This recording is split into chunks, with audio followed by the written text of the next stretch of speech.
The Jimmy Z Show. Okay, so now we're going to read the column by Wayne LaPierre. I'm sure it's posted on a number of websites. I'm taking it from the Daily Caller.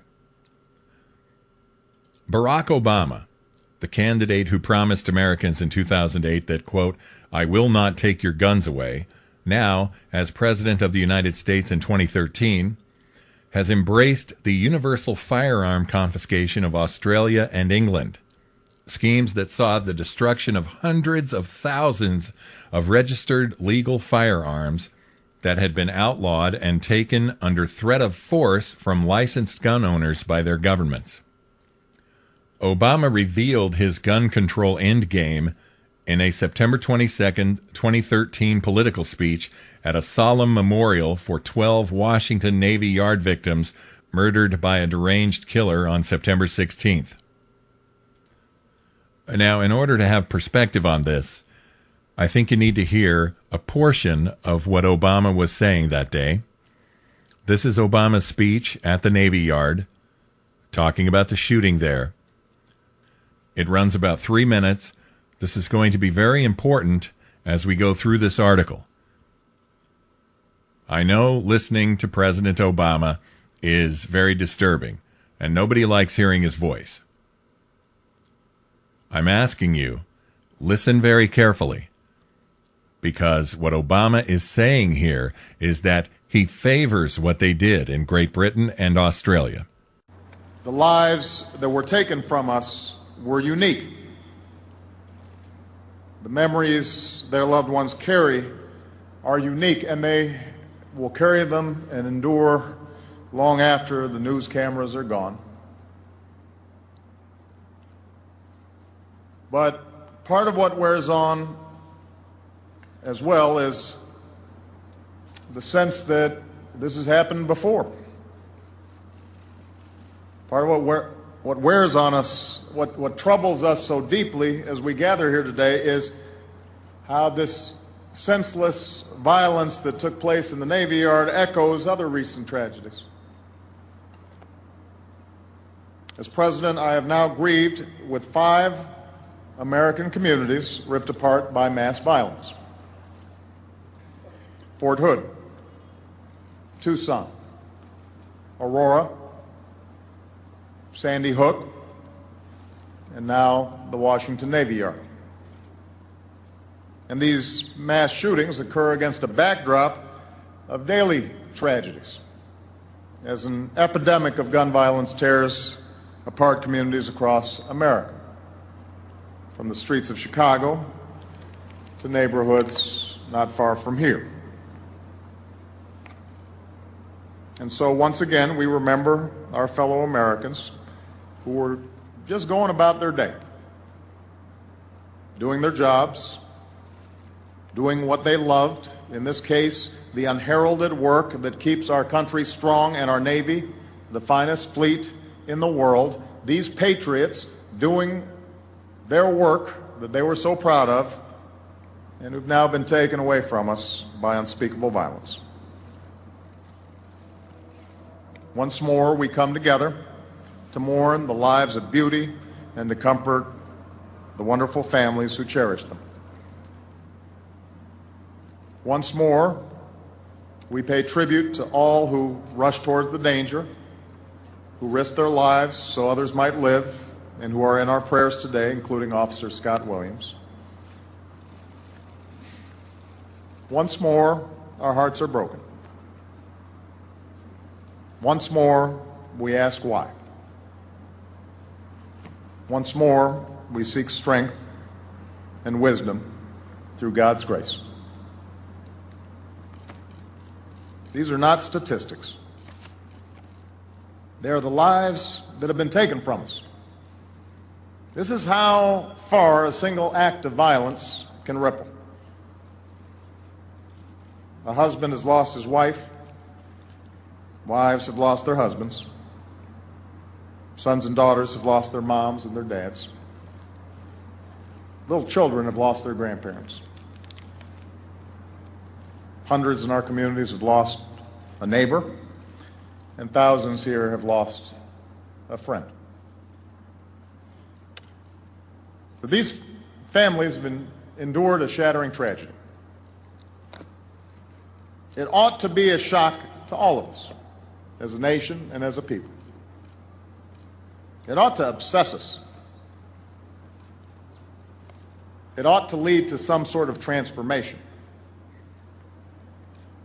That's what happened in other countries when they experienced similar tragedies. In the United Kingdom, in Australia, when just a single mass shooting occurred in those countries, they understood that there was nothing ordinary about this kind of carnage. They endured great heartbreak, but they also mobilized and they changed. And mass shootings became a great rarity. And yet here in the United States, after the round-of-clock coverage on cable news, after the heartbreaking interviews with families, after all the speeches and all the punditry and all the commentary, nothing happens. Okay, so this was back in September. President Obama was using the shooting of innocent people at the Navy Yard by a crazed gunman to preach his anti-gun message. Once again, back in 2008, when he was running for president, his message was, "I will not take your guns away." But now, in September of 2013, Obama is talking once again about transformation. And every time that word transformation comes out of that bastard's mouth, Americans should shudder at the thought that Obama is going to transform America yet again. This transformation of Barack Obama's has led to an economy with nearly 90 million people out of work, a military that has been transformed into a kind of homosexual petri dish, and is transforming America's healthcare system into nothing short of a disaster. It ought to be a shock to all of us, as a nation and as a people. It ought to obsess us. It ought to lead to some sort of transformation. Those words from President Obama should chill you, and I'm sure that if you're a conservative, if you're a member of the NRA, they do. But there are far too many Americans who are not paying attention and do not realize what Obama is up to now. I need to point out something. As we move forward, as we talk about this, we're talking about what happened in Great Britain and in Australia. Obama is speaking about this favorably. And what he wants for America are the same kind of changes, the same kind of transformation that happened in Great Britain and in Australia. Now, in the United States of America, we do have the Second Amendment.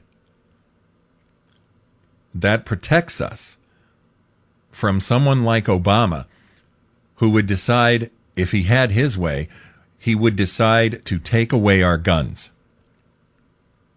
And I think that listening to President Obama in this speech, that is precisely what he would like to do. If he had the ability, if he was the king, if he was the dictator, he would take away the guns. He would transform America into a country where we don't have the right to bear arms. It ought to lead to some sort of transformation. That's what happened in other countries when they experienced similar tragedies. In the United Kingdom, in Australia, they endured great heartbreak, but they also mobilized and they changed. And mass shootings became a great rarity. Now, with what Obama was saying in mind, we go back to the NRA's Wayne LaPierre. Obama revealed his gun control endgame in a September 22, 2013 political speech at a solemn memorial. See, this is what Obama does. At a memorial, instead of talking about the people who died, instead of delivering a memorial speech, Obama talks politics. Obama talks gun control. It's disgusting, but it's worse than that. It's way worse. Obama revealed his gun control endgame, that's his ultimate goal, in a political speech on September 22nd at a solemn memorial for the 12 Washington Navy Yard victims murdered by a deranged killer on September 16th. Obama coldly used the madness of a delusional lone mass murderer to claim that the rampage, quote, ought to lead to some sort of transformation. It ought to obsess us. In the same breath, Obama defined his personal obsession and his notion of transformation for ordinary American gun owners. He said, that's what happened in other countries when they experienced similar tragedies. In the United Kingdom, in Australia, they mobilized and they changed. The Washington Post praised as common sense Obama's demand for transformation to an Australia-style gun roundup and destruction. While the U.S. media either ignored or glossed over Obama's embrace of the Aussie model for gun bans, the Australian Broadcasting Corporation, ABC, that's not our ABC, that's ABC in Australia, on September 23, 2013, led its coverage with this. Quote, the U.S. President, Barack Obama, says it's time for America to follow the examples of countries like Australia when it comes to gun control. With a September 23, 2013 headline, Obama hails Australian gun laws, Sky News led its coverage with President Barack Obama has used Australia as a positive example of a country that tightened gun laws after a mass shooting. Virtually no U.S. media outlet was honest enough to describe what actually happened to our formerly free English-speaking cousins as a direct result of mass murders committed by lone, criminally insane killers. First, we go to Great Britain. In reaction to the murder of 16 people in Hungerford in 1987 by an insane killer, registered semi-automatic rifles in Great Britain were banned and confiscated from all licensed owners. Then, following the 1996 massacre of school children in Dunblane, Scotland, most registered handguns were declared contraband, taken, and destroyed. Owners of .22 caliber handguns had been allowed to keep them at government-approved facilities, but they too were outlawed, collected, and destroyed because of the actions of two criminal lunatics. On the heels of the Dunblane killings in 1996, an insane murderer in Australia who obtained one of his semi-automatic rifles by killing its owner and his wife, slaughtered 34 people in Port Arthur, Tasmania. As a result, all semi-automatic rifles, including .22s, and all semi-automatic shotguns and pump shotguns were banned, and licensed owners were required to turn them in for destruction under what the government, as in England, called a buyback. In reality, the buybacks were theft, made possible by using pre-existing government lists of licensed owners and registered guns. So all of this explains Obama's obsessive call for universal background checks, a scheme easily morphed into gun owner registration. The president's notion of crafting a U.S. version of the Australian-British tyranny has not come in a vacuum. It has been preceded by a spate of articles designed to introduce the public to the concept. Key to this propaganda push was a January 16, 2013 New York Times op-ed by former Australian Prime Minister John Howard entitled, "I Went After Guns, Obama Can Too." In it, Howard touts his politics of forcibly disarming licensed, law-abiding Australians.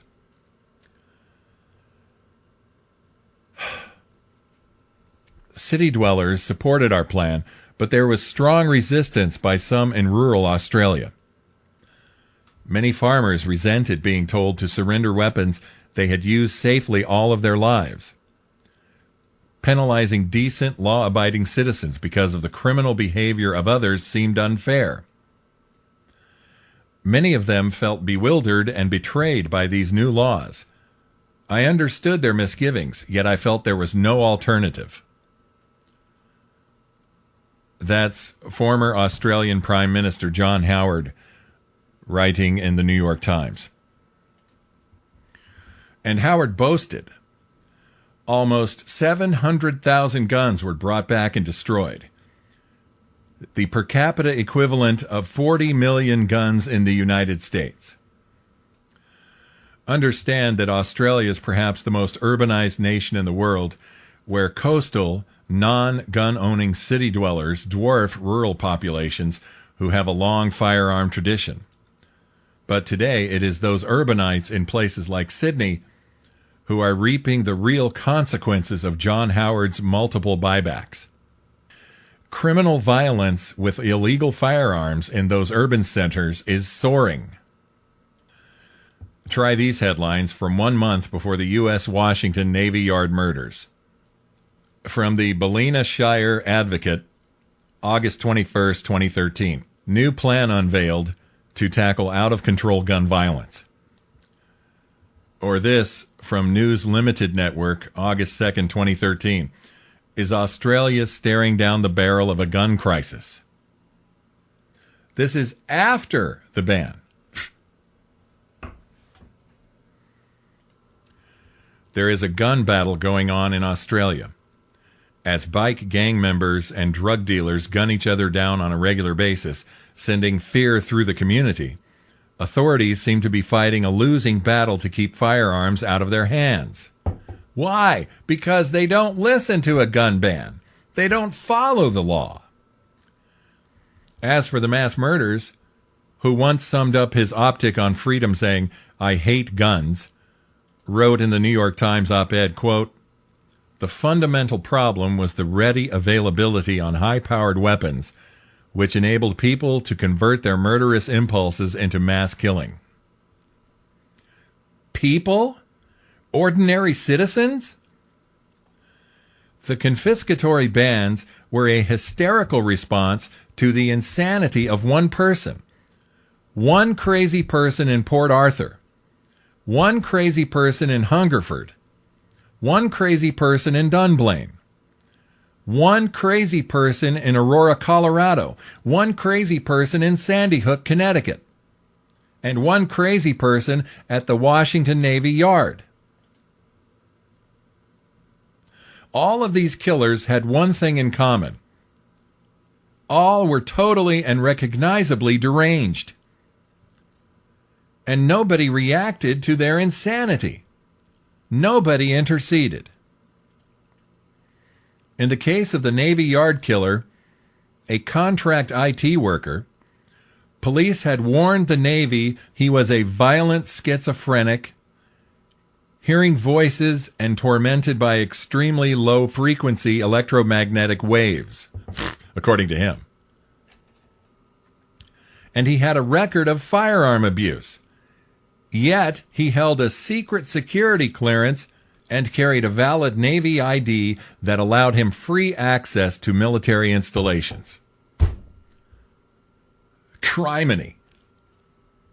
And, as I said on Meet the Press, equally important in the Navy Yard killings was the lax base security in what amounts to a gun-free zone. Quote, "That can't stand. We need to look at letting men and women who know firearms and are trained in them to do what they do best, which is protect and survive.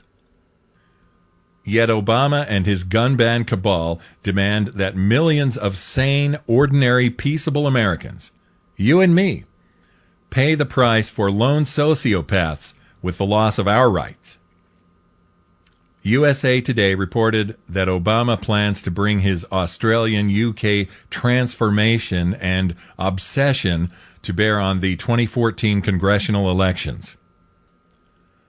All I can say is, bring it on, Mr. President, because Americans by the millions upon millions will fight to defend our freedom. That's Wayne LaPierre, the National Rifle Association, writing at thedailycaller.com. The Jimmy Z Show.